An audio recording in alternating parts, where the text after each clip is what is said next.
Hello guys, I wanted to take 1 minute to watch Mr. Raila Odinga expressing his views on the new cabinet secretaries and his view on building this nation. Just take time and watch this video.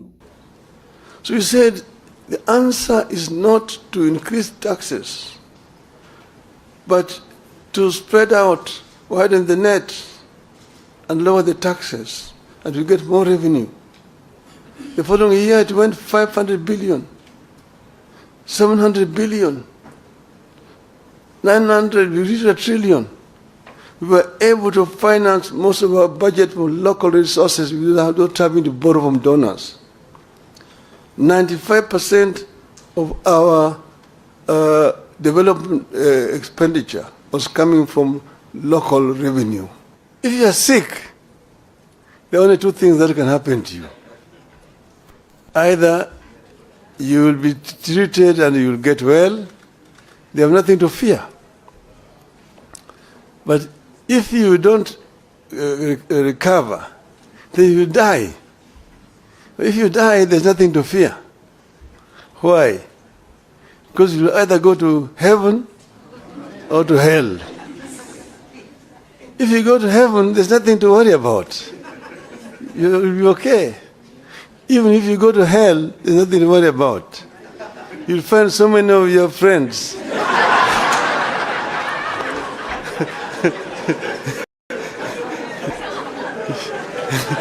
With no end in sight.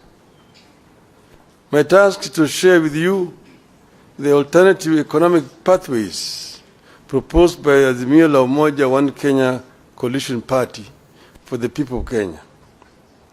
I will do that with pleasure. Transforming a nation takes hard, dedicated, and honest labor of leaders and citizens. Secondly, no nation is beyond reconstruction and transformation. All it takes is leadership. Our country could lose the competitive edge that it has always had in the region and sub-Saharan Africa. This bad situation could easily get out of hand. What is to be done? For us in Azimio, reduction in the cost of living is a priority economic imperative. This will be achieved by providing some basic relief to citizens, including reduction of taxes and stimulating production. To release resources to achieve these objectives, government must cut the budget by an estimated 500 billion shillings. The current policies have hit low-income families particularly hard. These are the same low-income families that the administration promised to lift up. These families spend more than 40% of their income on food. They deserve and require relief. In particular, we must cut fuel taxes and raise social welfare payments. At this time of duress, we demand tax cuts, not increases. Kenyans need to see their taxes go down, not up. We believe the current taxation regime is not sustainable. We warned at the beginning that beyond a certain point, increasing taxes leads to lower collection. It has become real as Kenya Revenue Authority misses one revenue target after another. Tax on fuel is up, but fuel levy collection is down. We were doing this as a result of our experience when we formed government under NASA.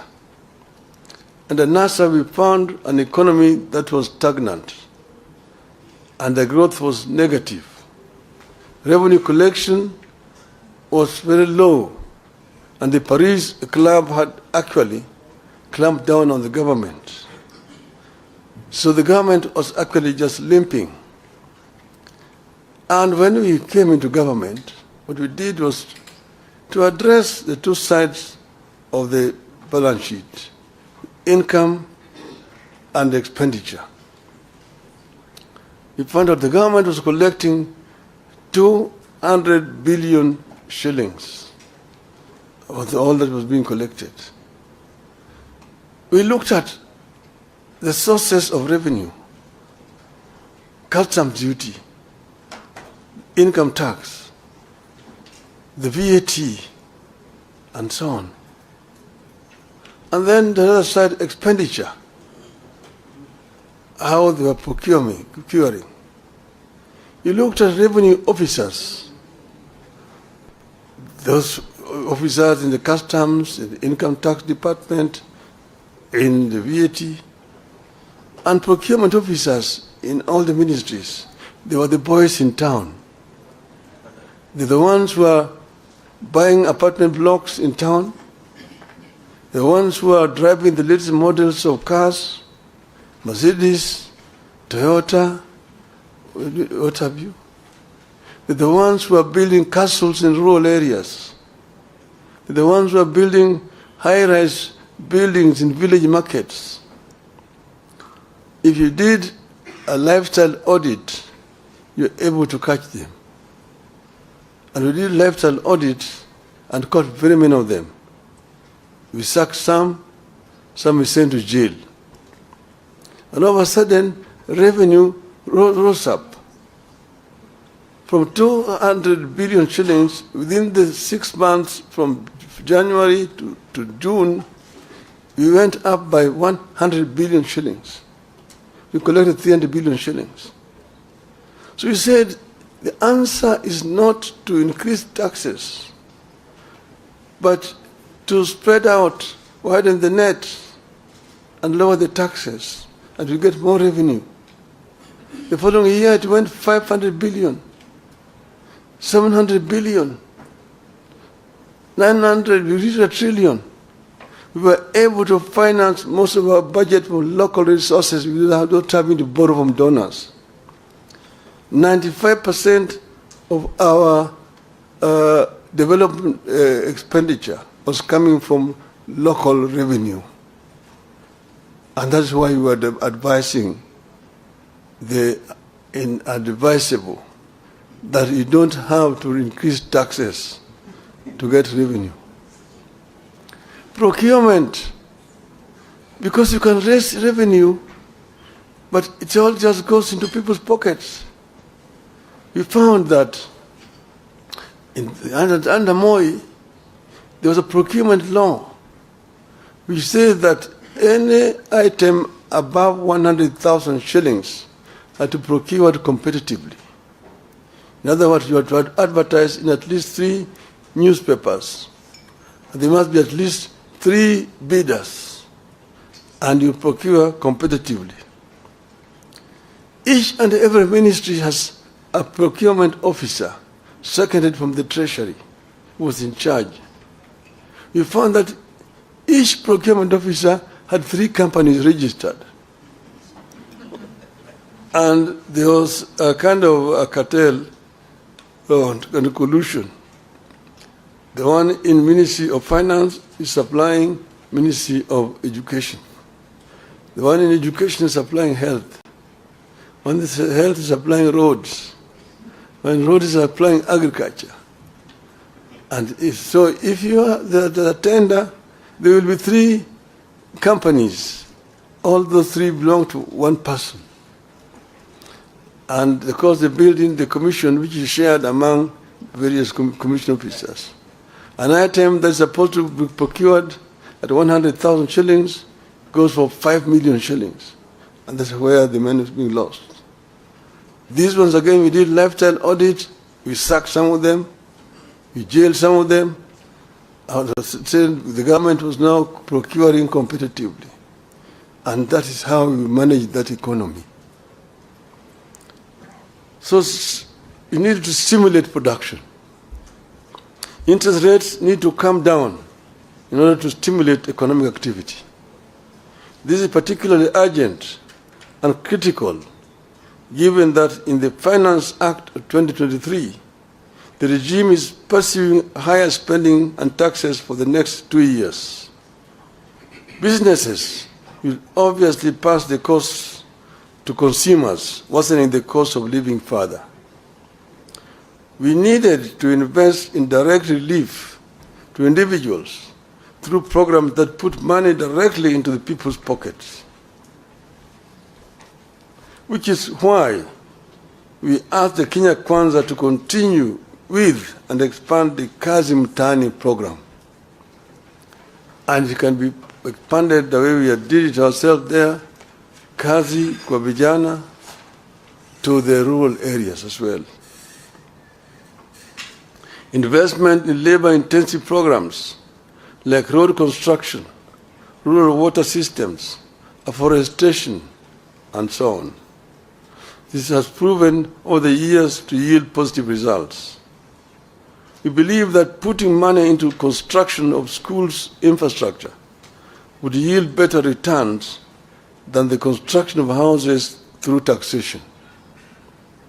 Kenyans deserve a raise in the average minimum wage. We should also stop mismanagement of public finances. The country must embrace better fiscal discipline. We do not have to increase our budget in order to look important. State departments with overlapping functions need to be scrapped.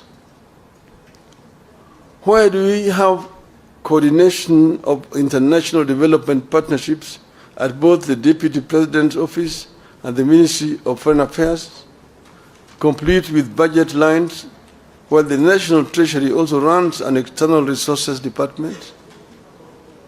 At the same time, we need to stop duplication of devolved functions at national level.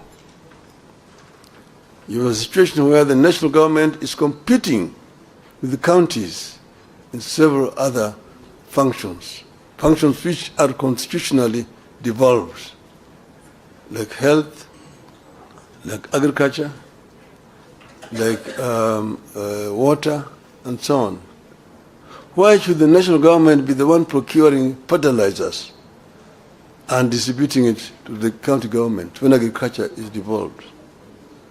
How about drugs and so on? A few weeks ago, the Controller of Budget told the country that the National Treasury over-budgeted salaries of state officers, including hers, by 3 times, leading to the loss of over 1 billion shillings. The Controller of Budget detailed how the Treasury has been over-budgeting salaries of senior government officials through the Consolidated Fund Services. So far, nobody has been made to bear responsibility for this budgeted corruption. We know very well that regional authorities duplicate county functions. Where do we retain them? Complete with budgets. To those doubting Thomases within the regime, these measures above will release the estimated 500 billion shillings required to bring back the economy on an even keel. Realistic debt management. Currently, Kenya is caught in a debt rut where it has resorted to borrowing more to repay debt. It makes no sense to us to borrow more to repay debt when debt is already too high. It amounts digging when you're already in a deep hole. Our position is that the National Treasury ought to ask creditors to push up payments falling due to a future date rather than keep paying it. This is what people do when they have a crunch in their finances, but know they can pay later when their income is higher. Rescheduling debt is not at the same time as the same thing as debt default. People default when they are bankrupt. Kenya is not bankrupt. Kenya should not default. By rescheduling debt payments falling due, the government can forgo punitive taxes and create room for critical social and economic spending. In conclusion, 1 year on since the inception of new government, this is the time to reset the economic policy broadly. And you're not going to set this broadly by mere rhetorics, by talking and making promises to the people, empty promises.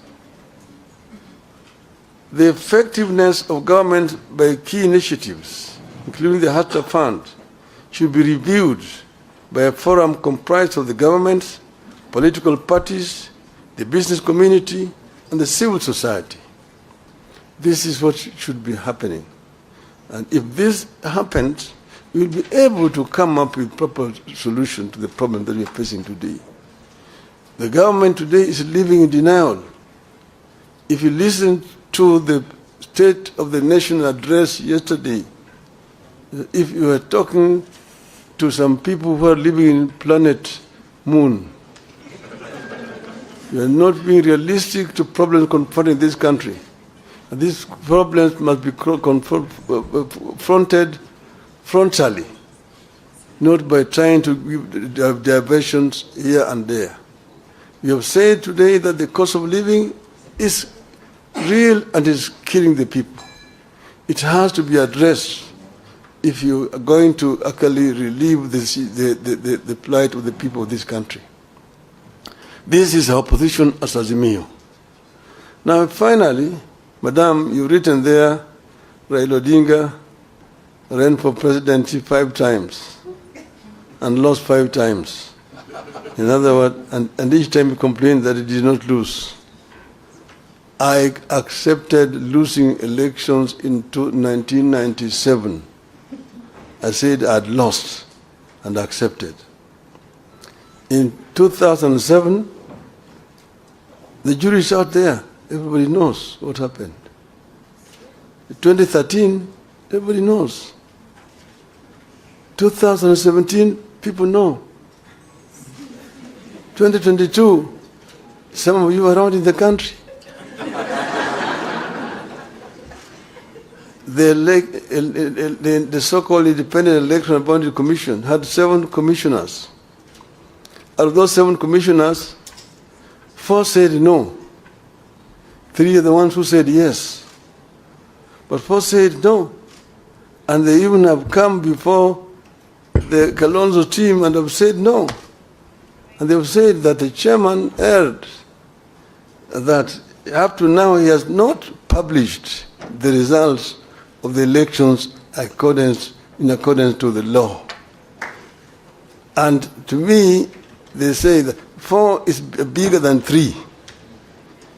If the majority say that I won the elections, I cannot say I lost it. Yes. And that's why, irrespective of what the Supreme Court said, I thank you very much.